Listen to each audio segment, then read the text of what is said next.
आगामी महानगरपालिकांच्या निवडणुकीच्या पार्श्वभूमीवर जे आहे ते काँग्रेसकडनं इच्छुक उमेदवारीच्या जे असते मुलाखती सत्र सुरू आहे.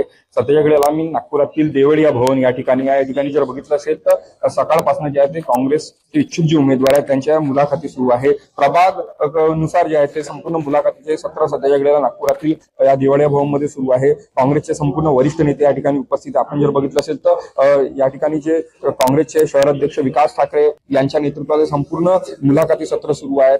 यासोबत जर बघितलं असेल तर प्रफुल्ल गुडगे पाटील आहेत, रणजित कांबळे आहेत, माजी आमदार जे सतीश चतुर्वेदी आहेत, अभिजित वंजारी आहेत, असे संपूर्ण काँग्रेसचे जे आहेत पदाधिकारी आहेत ते संपूर्ण इच्छुक उमेदवारांचे आहेत जे आहेत ते प्रभाग वाईज आहेत मुलाखती घेणार आहेत. आपण बघितलं असेल तर सत्ताधारी भाजपला कशा पिछेहाटी करता येईल, त्यांना कसं हरवता येईल यानुसार जे आहे ते संपूर्ण प्लॅनिंग या ठिकाणी काँग्रेसच्या नेत्यांकडून सुरू आहे. आणि जे इच्छुक उमेदवार आहे तो इच्छुक उमेदवार खरंच संवाद होता का, त्याच्या संपर्क त्या ठिकाणी होता का, संपूर्णांचे जे आहे ते आढावा या संपूर्ण काँग्रेसच्या पदाधिकाऱ्यांकडून घेतला जाणार आहे.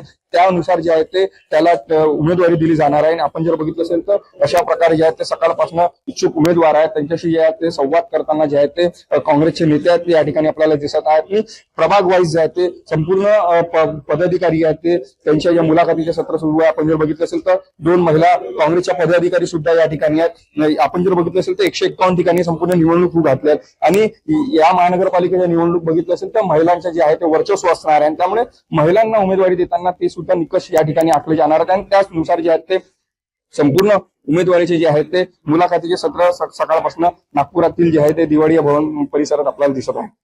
तेजस मौतुरे, जय महाराष्ट्र न्यूज.